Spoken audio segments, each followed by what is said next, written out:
Ready, John?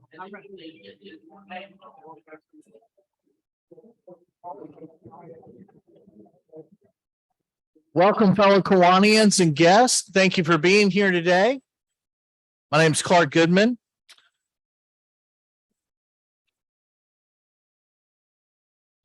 Want to do a shout out and welcome our newest member, Mike Adams, who officially has joined the club as of Monday. So welcome, Mike. Glad to have you here.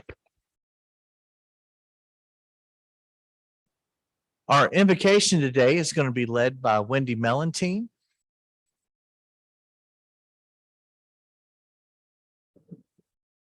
There is perhaps nothing as beautiful as the gift of a true friend. And we all know that, right? Because we look around this room and know the true friendships we have. A friend can often be a reflection of God's love for each of us.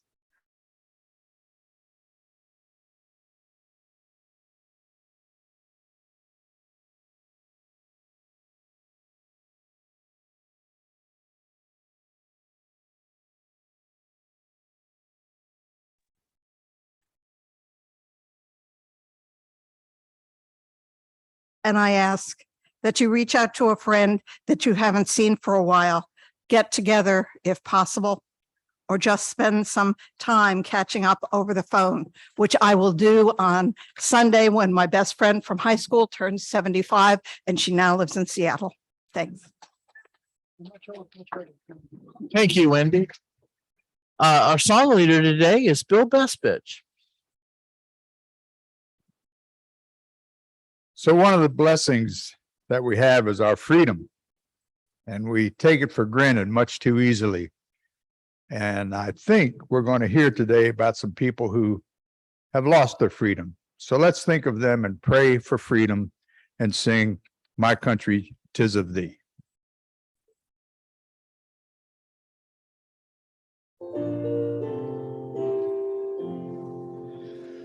My country, 'tis of thee, sweet land of liberty, of thee I sing.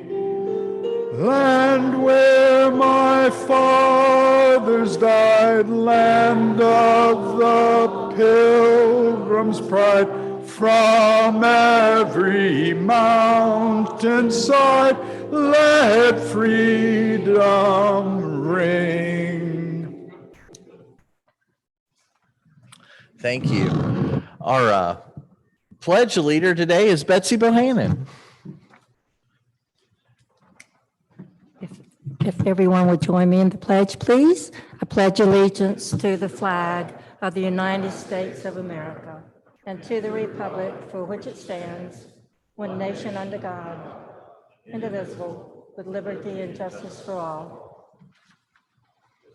Thank you. You all may be seated. Harry's going to do our introduction of guests for us today.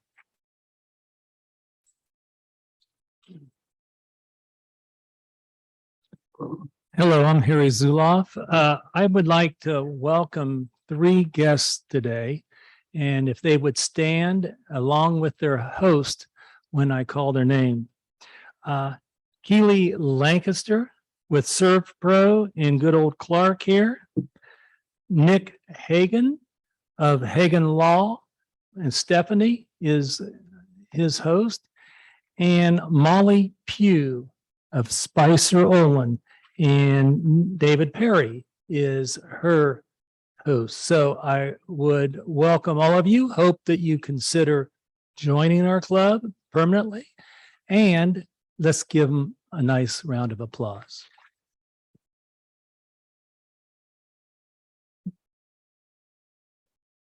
Thank you, Harry. And I believe Nick is a potential member. So looking forward to that. We have an autobiography today, and this is Betsy's day, by the way. She's making announcements. She's doing the pledge, but this is going to be Betsy's autobiography. If I have to pay me if I have to do one more announcement. I was born in Washington, North Carolina, the middle child of 5 children. I have an older brother and older sister, younger brother, younger sister. My 66-year-old younger sister died in 2019 very suddenly and left a big old hole in our hearts still. I grew up on a farm and my father didn't mind working us. He saw in the 50s that women were going back to work. And so he went into town and opened up laundrettes, which we also had to work in. So after school, we'd walk to the laundrette, work there, go home, collect the chicken eggs. My brothers would milk the cow and feed the farm animals. But guess what? My mother insisted we all go to college. So none of us living on that farm, doing farm work anymore. Although I do miss the fresh vegetables, the fruit, the fresh meat we always had. I worked in education for 41 years, ended up getting my master's in library science and education and media. I didn't meet my husband until I was older. And after we've been married 33 years in June, which is a testament to his patience. What does it ever have about? And so I did take a group of students to Europe for 6 weeks in 1972. Didn't know any of them. But my younger sister was in college and she went with me, and that was great. Anyway, in 1998, my husband and I moved here because my husband was transferred with GE. When he retired in 2013, we left for a year in France, which was a fantastic year, I might add. I went screaming and yelling, but it was a wonderful year. And one of the things I did in high school, I was a forensics coach. And I taught those kids this, I said this quote to them: whoever learns the story by heart, although the King of Heaven be your foe, is never tainted. My life has never been tainted because I've lived a wonderful life. And thank you for letting me share that little bit with you. I did go to Australia and New Zealand, but it wasn't like France. I'm just going to stay up here because I'm going to tell you about the book bag program. We collected almost $4,000, but still was not enough to buy everything that Chip had on its list. But Friday morning, Joyce, Joe Luna, Bruce Jenner, and I and Autumn from Chip collected all those bags. We were over at the Chip office by probably 8:45, and we're finished in about 15 minutes unloading everything. Monday night, we had 4 Key Club kids. My husband and I are hosting a student from Saint-Lô, France for a month, and a boy came with her also. They came and helped, and we had Joe Miller, David Farnham, Joyce and John Montgomery, and Autumn, and some of the people from the Chip office. And we were through with 110 backpacks packed in 35 minutes. Thank you for your support. You're the best.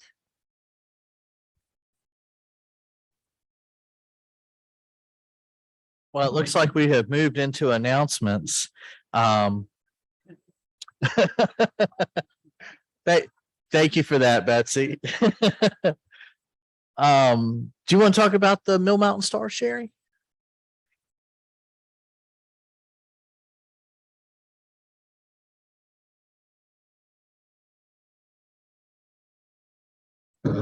Good afternoon, everyone. Sherry Hartman here. Thank you, President Clark.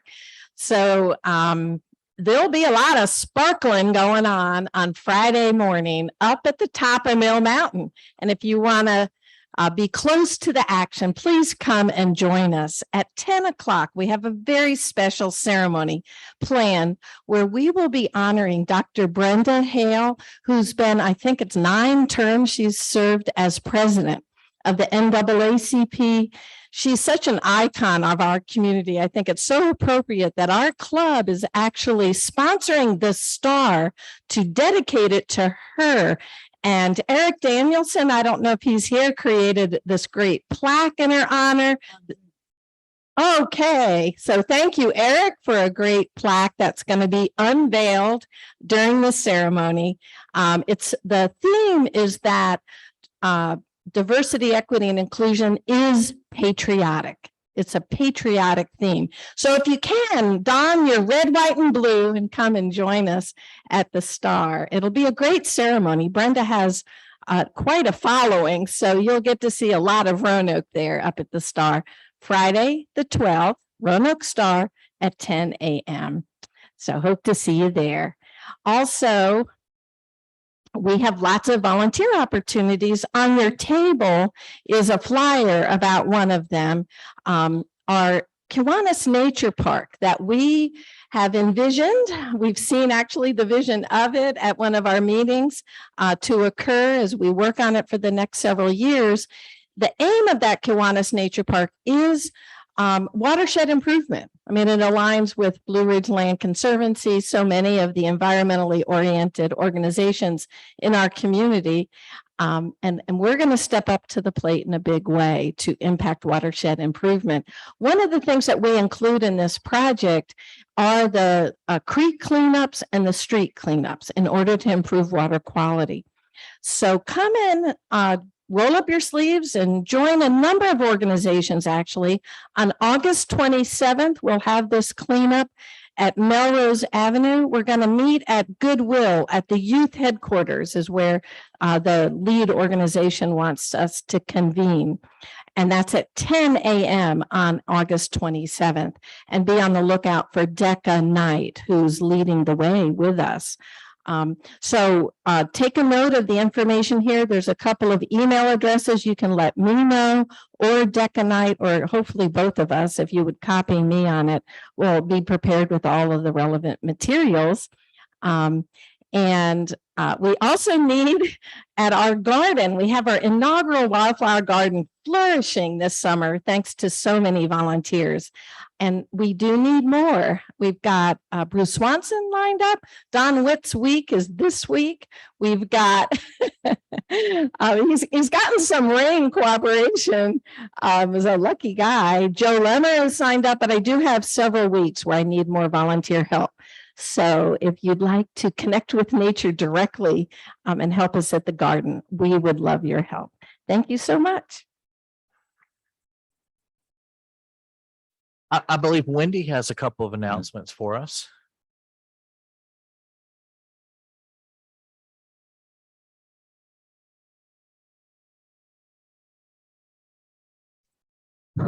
Thanks, President Clark. I've got a couple of volunteer opportunities for you as well. On your table is a flyer that looks like this. And last week, Mike McAvoy made the announcement that the Roanoke Library Foundation, in conjunction with the city libraries, is sponsoring the second 5K run on Friday, September 9th. To raise money for the refugees coming into to Roanoke. Roanoke's been a wonderfully welcoming community for many decades, and this will provide the funds we need to continue to serve those refugees.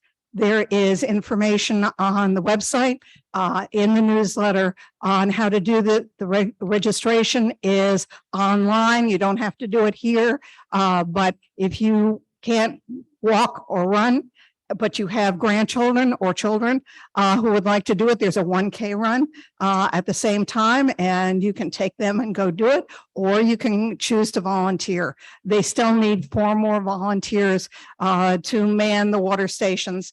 We are going to be providing the snacks for all of the people who are participating, and the Kiwanis Club of Roanoke is one of the sponsors for this event. The other thing is, because I've started getting questions, yes, thanks to Dave, that day right over there. I don't know how many of you get calendars in June. I do, thanks to his organization. And I thought, well, I've got 3. This is a little early for 2023, until I talked to Rosina Stack this morning, and she said, I'm collecting calendars for you. And I have about 30. Please, if you are getting calendars in the mail, stick them in a box or a bag in the closet. For new members, I can tell you that what we do is collect calendars, and we take them over to the VA hospital for those people who are patients there, and they need to have a calendar because every day is the same. And they need to be able to mark off so that they can continue to remember what the days are. So if you get calendars, please save them. I will start collecting them in October. Thank you.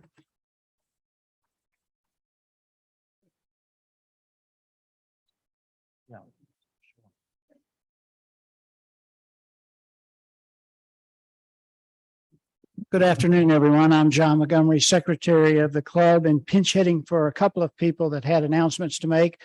One is Joyce has often been the spokesperson on Ducky Derby, and appreciate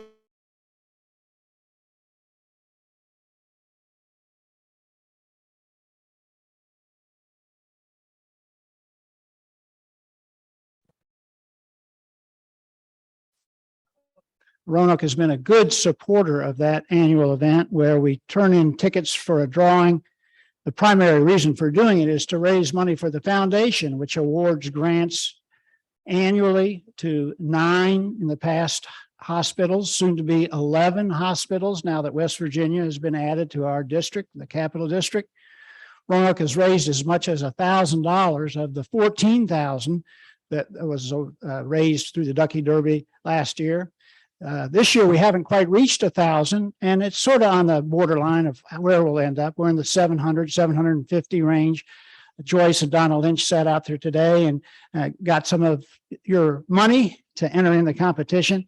I can tell you we do a great job of supporting the project, and we should, because our own High Nicely is on the board of the Capital District Foundation, and soon to be a top dog, I think. Don't tell anyone who told you that, but we all know High Nicely has long been a top dog with whatever he's been involved with. But seriously, raising money for the Capital District Foundation is important. We have a reputation to uphold as the second largest club in the Capital District, now including West Virginia, 172 clubs. Roanoke's number 2. And you remember the Avis commercial, number 2 tries harder. Once we pass Richmond, which may happen because our presidents have made that sort of an unofficial goal and we're hot on their heels, maybe we'll no longer qualify as the Avis spokesman. Thanks for your support on that. The other announcement I wanted to make, and by the way, we can collect money up until next Wednesday. Joyce and I are going to be on the train to Baltimore Friday morning. And I can tell you that if I forget the money and the tickets, High Nicely will personally send me back to Roanoke. I've seen him actually do that. So I may forget my wife, but I'm not going to forget the money. I won't forget my wife either. Yeah. Those of you who know the real situation know who the wind is beneath my wings. The second announcement I need to make is for Bob Haberman, who is ill this morning, but not too ill to send me an email, and I appreciate it because Bob Haberman is our grants chairman, takes the job very seriously, and runs the committee like you would expect a judge, a very nice judge, to do it. And he wants everyone to know the deadline is Monday for submitting grants. Several of you have contacted me today, both people in the room delivering grants, people on Zoom who I'm arranging to connect with. They need to be postmarked by Monday, the 15th. And we have some money to award. So if you're on the fence of doing that, contact me and we'll get you an application. Thank you, President Clark.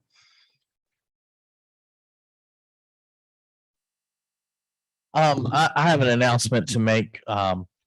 So our first Fridays is coming up, Friday, September 2nd. These should be on your doll's tables, sign-up sheets. It's going to be a great band.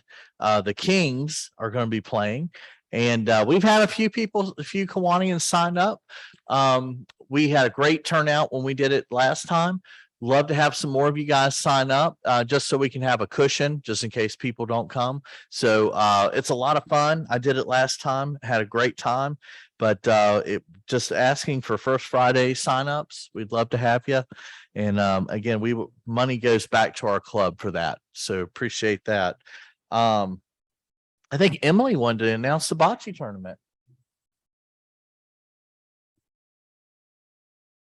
Hey guys, Emily Bailey. So we are excited to have bocce ball coming back. It is going to be September the 17th, and we're going to change it up a little bit this year. We're going to start early in the morning. The last time we had our bocce ball tournament, it was unseasonably warm. So we're going to be praying for beautiful weather, but in the event that it's really, really hot, we're going to start at 9 o'clock in the morning. And what that means is mimosas and Bloody Marys. So that's also exciting. And what a better way to start off your Saturday than hanging out with friends, playing bocce ball, drinking Bloody Marys and mimosas, and having a delicious breakfast. So it's going to be $75 for a team of 2. That does include your breakfast and a soda. So we do have non-alcoholic beverages. And each team is going to be guaranteed 5 games. We are going to be at the Roanoke Catholic and Valley AFC Soccer Complex again. That field is donated to us. And we are not looking to make any money on this event. We just want this to be a social event. So it's also a really good opportunity to invite non-Kiwanians to come play. If you've not played bocce ball before, I guarantee you're going to have just as much fun, if not more fun, than people who actually know what they're doing. So mark your calendar, September 17th, 9 o'clock in the morning. It's going to be an awesome event. We're going to have a lot of fun. So please come join us. Okay. And if you want a team, please email Clark. Thank you. Don had some exciting news. I'm Don Witt. I don't know if it's real exciting, but on your table is a card that talks about Lynchburg's Shrimp Fest. And they have an annual shrimp dinner, if you will, and they're having it at their Riverfront Park. If you're interested, I can give you more information, but we went there last or 2 years ago and pigged out, if you will, and love that shrimp. A good shrimp. It's fresh shrimp. They bring it in that weekend, and I'm sure you'd enjoy it. The second announcement I have is I was at the Botetourt Kiwanis Club, and the President-elect John Plinge wants to do a joint project with their key clubs in building wooden carry boxes and selling them to the public. Sort of like a junior achievement type project. And what they're looking for is in need of is somebody that is well versed in marketing that can mentor these kids in how to market their products. If you're interested, let me know. And I'll get you in touch with John. Thank you. Thank you, Don. I've been known to hurt myself on shrimp, so I'm just saying. Last announcement, our foundation board meeting is at 1:45 at Cap Trust today. And we do have some brag buck today. I know David Points wanted to do a brag buck. For those of you that didn't know, the brag buck is a chance for a member to come up and brag about anything they want. It's $2 and all the money goes back to our foundation. So take it away, David.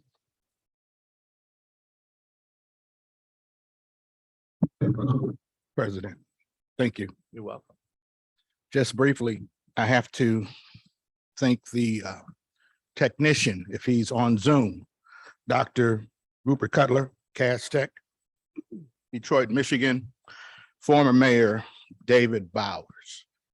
Approximately 6 years ago, they recommended me for membership into this excellent, fine, outstanding organization, Kiwanis Club of Roanoke. As many of you know that 6 years ago, it was a struggling station getting ready to go off the air. The ratings came out for fall 2021, and News Talking Sports we were number 2. Spring ratings came out. News, talk, and sports, we were number 2. So you can imagine what the number 1 news station is in radio here. And I understand that. So therefore, I have to thank these individuals for checking on me on a regular basis. Ken Briggs recommended a couple of businesses. Dan Kearns, and Don Chichester checks on me all the time. But I have to say thank you to the people who helped me keep the lights on, who are still with me. Jamie Bailey of Alcoa Mortgage, the Adult Care Center of Roanoke with Mr. Pyle. The gentleman, did he leave? Don Wilson. Oh, there he is. From day one, Don Wilson, Evergreen Memorial Trust. And the one that adopted me as a family member, me and my brother. I see Mr. Sam Lionberger, his son. They have been with me from day one. They adopted me, and many of you do not know that I am the guardian of a handicapped brother. So I want to reach out to the Lionbergers, say thank you. I want to reach out to all of you for allowing me to be a member of this group. Thank you, thank you, thank you.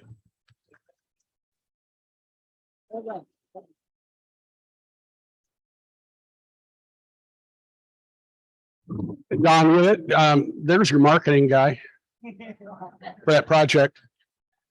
Yeah. Yes, he would. Don Wilson, last week I bragged on the music that we were going to host at Evergreen Burial Park last Saturday night, but we had to unfortunately call it off because of the weather. But at 7 o'clock, the sun was shining and we wondered why we did what we did, but we rescheduled Tim Martin for August 27th. Speaking of the Kings and the first Fridays, Tim was a former member of the Kings band, so he's pretty well known. And when I left last week, Sherry said that he'd played at your daughter's wedding, and there were several other comments. So it's really worth coming to. But if you can't wait for something to do at the cemetery until the 27th,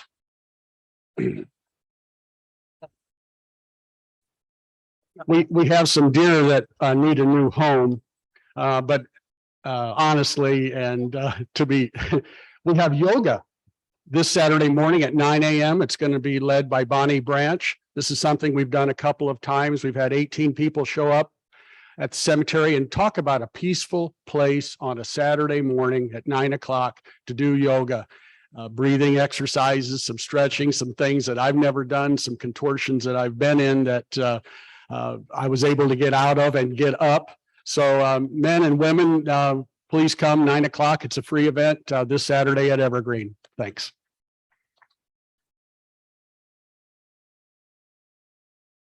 Do we have any more braggers today? We got time. Come on up, Bruce.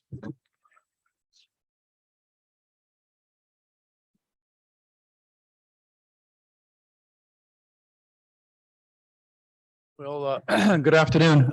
This is Bruce Swanson. John, I don't have any money with me, so I got some credit. So I was carefully listening to Betsy Bohannon, and she was naming the people who helped on Friday. And she looked at me and she said, Bruce Jenner. And I wanted, I wanted to thank her for the image that at least I had for at least 2 seconds of Bruce Jenner helping on Friday. So thank you, Betsy, for that.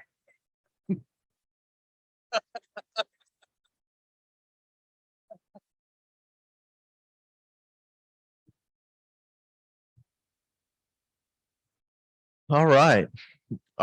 Today's program is going to be Melissa Gayona, which is excited to have here with Lampstand Program. And Brooke Tolley is going to introduce Melissa. So thanks for being here. Good afternoon. It's great to see you all. Many of you know Melissa because you watch her every day on the news, but she's the only news anchor that you watch, right? But she is here on different official business today. She is here representing the Lampstand, where she is the communications coordinator. She started at the lampstand in August of 2021 after learning about the problem of sex trafficking here in Virginia through her journalism career.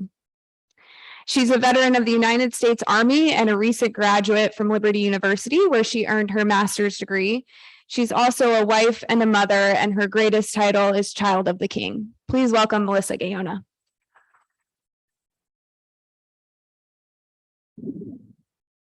Thank you guys for having me today. I thought I was late at first. I came in and I heard someone say, "There she is." It's like, oh, am I late? Yeah, so my name's Melissa Gayona. I know I was supposed to present at 1 o'clock today, so I told Brooke, I'll be there at like 12:45-ish. It's been a busy day. So this morning we were meeting after meeting about our biggest fundraiser for the lampstand, which is Night of Hope, coming up in October. So I had back-to-back meetings there. And then right across the street, we were doing a graduation ceremony for one of our survivors inside the safe home. I'm not going to get emotional. But the lampstand opened our doors in March of 2022. Not that long ago. We started off as a 90-day program.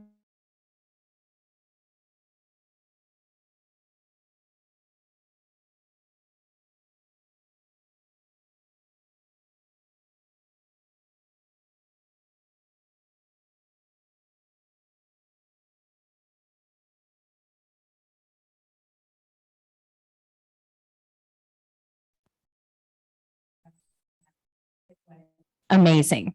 So I apologize. I am very emotional right now because I just left something that is really a first, not just for me, but for the lampstand.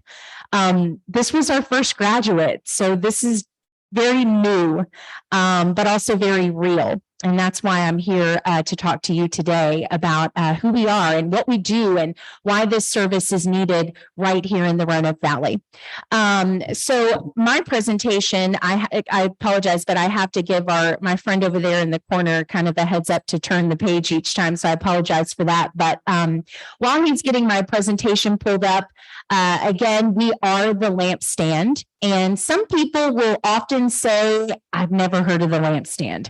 And I'm like, how have you never heard of the lampstand? How is that even possible?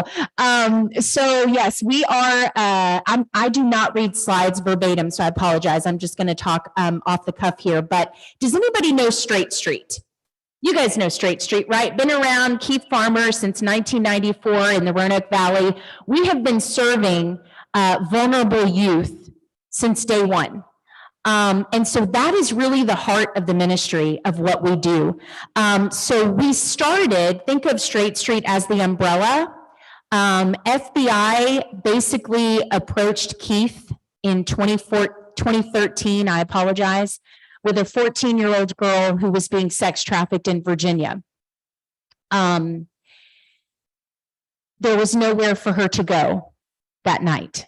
There were no resources for her. So that night, Keith watched her have to stay inside a juvenile detention center. And as you can imagine, that made her feel like she did something wrong. And so that is when Keith formed the lampstand. We are the only safe home in Virginia for children who have been sexually exploited and sex trafficked. All of Virginia, we're the only one, and it's right here in your backyard. We are a faith-based nonprofit, but again, we are started out as a 90-day program, and once we started to get survivors in the door in March, we quickly realized we were going to have to change how long we were keeping them. 90 days was not long enough. We were just trying to, it took 60 days just to stabilize these children. So in order to actually address the trauma and the trafficking and the sexual exploitation, we needed more time. So we are now a 6 to 12 month program. We're considered a long-term program. Again, we serve girls ages 12 to 17 years old inside of our safe home. We have 8 bedrooms inside the safe home. Each girl has their own bedroom, and I'll show you some pictures in just a minute. But yes, here's our founder, Keith Farmer, and this is our director, Kathleen Arnold. Again, they have been working so hard to get this safe home up and going since 2014. So it's been a long process, but I will tell you that we see a lot of safe homes open and quickly shut down. And that can re-traumatize the people that we serve. So Keith wanted to make sure that that was not going to happen. So when we opened, we knew, okay, we have substantial funding. Let's do this. We feel like we can stay open. So here we go. Okay, so on the next slide, you'll see just a little bit about our mission and our vision. You hear the word empower. And that is really our mission for one reason. We believe that children, even though they are very vulnerable, just being youth, all of us are vulnerable. If you are older, considered elderly, you're vulnerable. If you have one parent in the home, you're vulnerable. It doesn't matter if you make 6 figures a year, everyone has a vulnerability in their lives, no matter how old you are. And so one way that we equip youth as well as adults, because we also serve adults, human trafficking and sexual exploited adults as well, we empower them to see their vulnerabilities. And we believe that if they can see their vulnerabilities and recognize those, they can then identify when someone's trying to take advantage of that. Okay, so you'll also see our vision, a transformed society freed from the impacts of sexual exploitation. Our safe home specifically targets sexual trauma. We are not just a shelter that says, hey, come in, here's a shower, here's food, here's clothing, here's a bed. We get to the root of some of the issues, and we really try to work through their trauma that they've been through, whatever the case may be. But we are specifically trauma-informed care, holistic care that really kind of hones in on that sexual trauma. If you'll go to the next slide, you'll see, here we go, our program. Again, I did tell you guys that we are the only residential program in Virginia. Again, serving girls ages 12 to 17. But a lot of people will say, so what about boys? What about people who are 18 or 19? This is where our wraparound services comes in. Our Keisha Mayo is our wraparound services coordinator. So if the criteria is not met to be inside the safe home, we still work in our wraparound services with victims and survivors, whether it's food, clothing, mentorship, counseling services, transportation, legal consultations, anything like that. We are making sure to give them support where they need it in our wraparound services. To give you an idea, we served about a dozen wraparound in our wraparound program, a dozen people here in Virginia last year, and our safe home wasn't even open. And so to give you another example, our participant that graduated today, when she leaves, she will continue working with us in our wraparound services. So it's not like they graduate and we never hear from them again. It really is a lifelong relationship. If you go to our next slide, you'll see how we do this. This is really awareness and support. And so professional trainings is one thing, that's a big part of my job, as well as prevention education. We give DSS, church groups, law enforcement, small organizations to huge organizations. We just did a training with Carillion. We do all kinds of professional trainings, just training the public what human trafficking is, what it looks like, sort of how to identify it. That's very, it's not like a 5-step process, right? I can't just tell you, hey, here's 5 ways to notice human trafficking. Unfortunately, that's not how it works. But we do try to equip our community right here to recognize it. And also, is it happening here? So we have a training with that, but we do. And then we also, this is where my heart is. High school kids used to terrify me. mainly because I was once a high school kid and yikes. So I go into the schools and we give a 5-module prevention education to 9th and 10th graders. Now we have a prevention education for middle school, but we haven't had any schools that are willing to do that with middle school kids. But I will tell you, there's a reason our safe home houses 12 years old to 17. It is happening to 12-year-old kids, and actually much younger than that. But we'll take what we can get. So just to give you an idea, we've been inside Roanoke County schools, Salem City schools, Botetourt County schools. This summer, I was with the Goodwill Youth HQ group over off Melrose, just an amazing group of kids, teaching them about vulnerabilities, human trafficking, healthy relationships, unhealthy relationships, consent, red flags, all the things that I wish I would have learned when I was younger. So we do that with our prevention education. We have a really busy school year. We've got Roanoke City asking about prevention education, Botetourt County again, as well as Roanoke County and Salem. So be praying for us. We are very busy with these. But I will tell you, a lot of people say, Melissa, do you really need this? I mean, is this really necessary in this area? I will tell you that I can't give specifics, but just through the prevention education, I have had several disclosures that I've had to report to DSS. And again, let's go back to the word empower. The abuse had been happening since they were 2, but they barely felt empowered to speak up when we came in the door. And again, we built that rapport with the kids. We're not in and out, we're there for like a month and a half, 2 months, and they see us every week. And yeah, they're happening. These disclosures are happening, and it would break your heart if you knew the details. But I can tell you right now, it is happening in your neighborhood. It's happening in your church. It's happening right here in downtown. It's happening in Ashley Plantation. It's happening in the hood. It's happening everywhere. We just don't know about it. So that's why we do these 2 things on awareness. It's huge. This is huge. Again, this is the heart of the ministry because this is where prevention kicks in. Guys, with 8 rooms in our safe home for the entire Commonwealth of Virginia, it is not enough. So a lot of times we love our volunteers. They want to work in the safe home, but we're like, we need you preventing. We need you at Straight Street. We need you pouring into these kids who are already very high risk of becoming exploited and trafficked, because that's how we stop it. So that is really where we're trying to pour our at least my side of things, the outreach team is really trying to pour into that awareness aspect because we want to prevent it altogether. Again, our trainers, Rebecca Marquez, as well as myself, are the ones doing these trainings.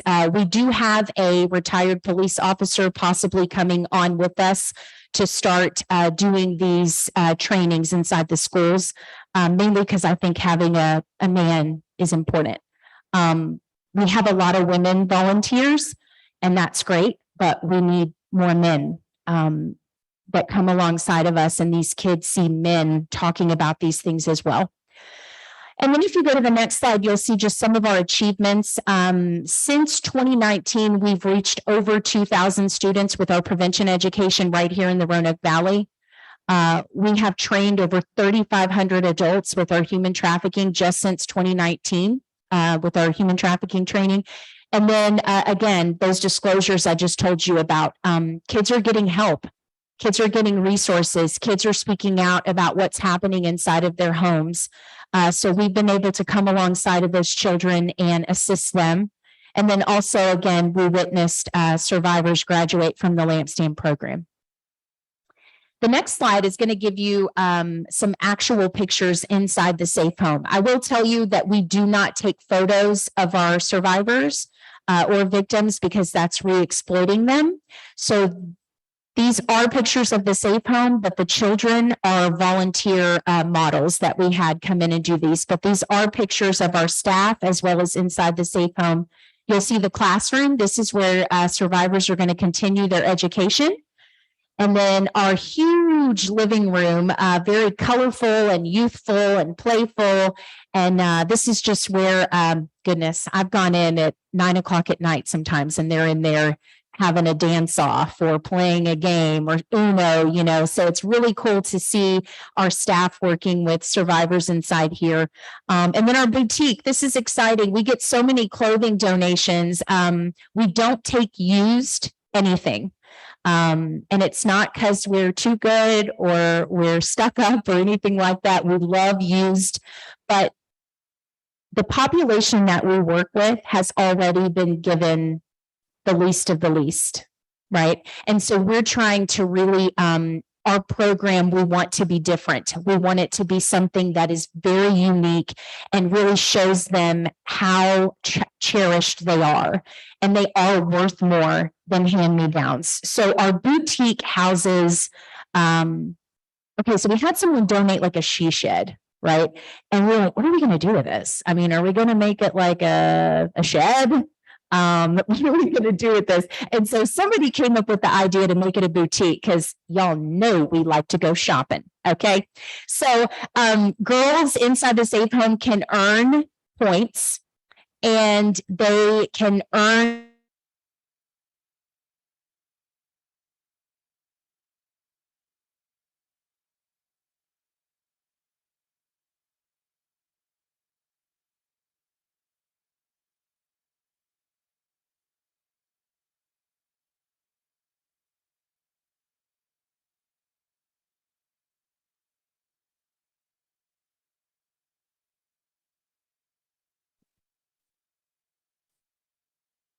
and survivors we see in human trafficking. So we have a nutritionist and cook on staff. That's kind of where they work. It's been amazing to see. I put this in our newsletter last week. One of the survivors was teaching our cook how to make huevos rancheros and homemade corn tortillas. And you should have seen our cook's face. She was just like, well, a ball of tears, but she's like, learning from this survivor. And it was just really a moment. It was a moment where I think she saw how worthy she was and talent that she had. And just the excitement was beyond, it was way cool. So I wish I could show you guys pictures of that, but just know that happened. And then our bedrooms, you can see 8 of these, and each bedroom's very different. We've done different accent walls, and we do different comforter sets and things like that. And we let the girls choose which room they want to be in, because again, in human trafficking, a lot of like everyday freedoms that we might take for granted are taken from them. So we try to empower our survivors by giving them choice of what do you want to eat today? What do you want to wear today? What do you want? What room do you want? Small things that we may not think are big, but they are big by giving back a little bit of power to those survivors. And then our therapy room, this is where our therapist is. That's probably my favorite room in the whole safe home. It's very colorful, very open, but this is where survivors have sessions in there. If you go to the next slide, you'll see our backyard. This is just where we, play basketball, plant gardens. We envision, hopefully, if we get snow this year, maybe some sledding back there. We'll see. We also have a private salon inside the safe home. And our blue room is kind of, how do I describe this? This is kind of like where you would de-escalate a situation to kind of come back down and calming. There's a lot of different, you can see the lights in there. It's just kind of a calming room. We call that the blue room. But yeah, so those are some pictures of inside the safe home. And I will say a lot of people want to know, well, how do we make a referral? What if we come across, for instance, me being inside the schools, what happens if I get a disclosure? A lot of our referrals come through DSS. but they can also come from law enforcement. I mean, they can come from Carillion, they can come from anyone. And that process is on our website, thelampstandva.org. But you will see on the next slide some of the, there has to be a suspicion or confirmation of sexual exploitation or trafficking. For the safe home, they have to be female, born female. They have to be age 12 to 17, a resident of Virginia, and then there's Carolyn's email in the event that you need it for a referral. But a lot of people will ask, because we are a faith-based nonprofit, do you guys take people from different faiths? Do you guys take, whatever the case may be? The answer is yes. We do not discriminate against any religion or any gender. We do take anyone if they meet that criteria to be inside of our safe home. And then another thing I want to say just about human trafficking in the area, the numbers are very, very, very hard to give you like, okay, this is what was happening last year, right? It's just very hard to do that because the only numbers that we have are the numbers that were reported and actually confirmed through the National Human Trafficking Hotline. And so in 2020, we had 119 cases that were confirmed and reported in Virginia. Though again, those are only reported and confirmed. There are so many that are not going reported or they haven't been confirmed as human trafficking. There's a couple things I will say because it wasn't on a lot of the news stations, but about 2 weeks ago, you guys, if you read the Roanoke Times, there was a case at the Knights Inn in Roanoke County. Did anybody see that? It was a 15-year-old girl that was being trafficked outside of the Knights Inn motel. How that place is still operating is beyond me. But there was a recruiter, a female, and there was a man who was working with the owner of the Knights Inn to get the rooms booked for all of these girls in what they're calling a prostitution ring. 15 years old. Guys, there is no such thing as a child prostitute. A child cannot legally consent to commercial sex. And I've been guilty of this, so I want to challenge you guys as we start to end this presentation. Many people will say, Melissa, what does it look like? How can I recognize it? The truth is, we've been looking for the wrong thing. You think of the movie Taken, right? It shows a girl that's kidnapped, shipped to Russia, shipped to Europe, wherever, and she's got on these promiscuous clothes, dark makeup, and she's dancing on a pole or in a prostitution ring. Unfortunately, that might happen, but it's a very small percentage of what we actually see. These are girls that look completely normal.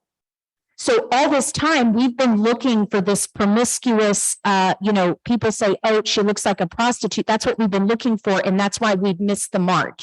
That is a stereotype, and that is a myth, that it's just girls and they look like that. I will tell you that what's happening now in trafficking is that it's an intimate partner. And with social media and online is the #1 place human trafficking happens. Prostitution, and I say that with the air quotes, we think, oh, well, he purchased sex from this girl, so she wanted it. It's not human trafficking. That's not true. Because what happens when law enforcement shows up? Who's there? The buyer and the victim.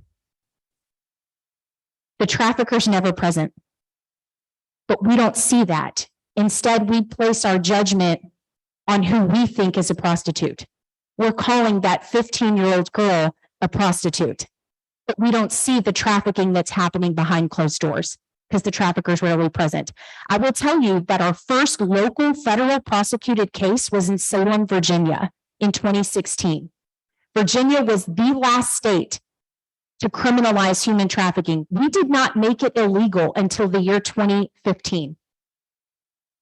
And we saw our first local federal case in 2016 in Salem, Virginia. Again, a vulnerable 17-year-old girl who met another girl online, didn't know she was a recruiter, got her addicted to drugs, introduced her to this guy, a love interest, Terrell Banker, and the girl ended up getting trafficked after a few months. They were grooming her. They had her addicted to heroin and they said, you know what? We've been taking care of you. It's time you pay us back. Well, what was the girl going to do? She was being abused inside of her home. She couldn't go back home. So all you got to do is meet this guy at a hotel, have sex with him for $200. You can pay us back. A truck driver who was going to purchase the girl was a frequent customer of Terrell's. A good Samaritan saw the exchange, called law enforcement. Law enforcement showed up and busted it. Thank God. Terrell was present, but that rarely happens. Rarely is Terrell present. It's usually the buyer and the victim. Well, guess what they usually get the victim for? Prostitution. And guess what the buyer got in Salem? He got a $250 fine with 6 months probation. You think he did it again? Yeah. And now the victim has a criminal record. She's a prostitute now. The last thing I'm going to say is not only does it come in the form of an intimate partner, someone posing as someone that loves them, it's a family member. In Buchanan, many years ago, we had an 8-year-old little girl who was being trafficked by her mother to support her heroin habit. She was selling her 8-year-old to get heroin. Eventually, that 8-year-old girl became addicted to heroin because her mother, they would inject her with it. But when she became about 19, she had a criminal record of prostitution. But at what point did we stop seeing the 8-year-old girl who was actually trafficked by her mother? At what point did we then start to see her as a prostitute? That is how trafficking is happening right here. I wish I could show you a testimony. I have one from a man named Tom Jones that would blow your mind. He was trafficked in his home at the age of 6 until he was 15 by his father. Many men coming in his home and raping him and paying his father for it. Eventually, that boy grew up and was selling himself. He got into a whole host of other issues. But again, we think prostitution and we write these people off. And I'll just say it, a lot of people take part in pornography and they have no idea what's actually happening in those videos. A lot of times, those girls and boys are under the age of 18 and they're being trafficked. A lot of times, it's non-consensual sex. There's a video camera and they don't know about it. They don't know they're being videotaped. And 3, a lot of times they're being forced to do this through force, fraud, and coercion. That is human trafficking. But as long as we have a buyer, we will continue to have the problem. That is why the Lampstand Safe Home is so incredibly important here in our area, because we want to take these girls and boys and show them that they are worth more. Okay, there is healing. There is light at the end of the tunnel. And that's what we do at the Lampstand. We are so thankful for the resources we're able to give these children and these adults. And if any of you are ever wanting to support the Lampstand, we are hiring, but we're always looking for volunteers to pour into youth right here in the Roanoke Valley, guys. Again, our last slide is just contact information if you need it. My time is up. My name is Melissa Gayona. I'm the communications coordinator. Thank you guys so much for letting us speak today.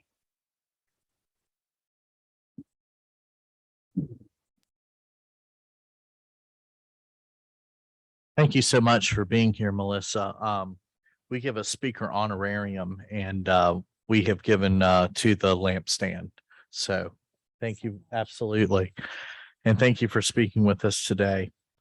Next week is Derek Stackpole with Caribbean Clinic and Velocity Care. And again, Brooke Tolley has lined that up. Thank you so much, Brooke. Well, on that note, we are adjourned. Thank you so much. Melissa, would you want to stay after and talk to Pete folks? Oh, great. Thank you so much.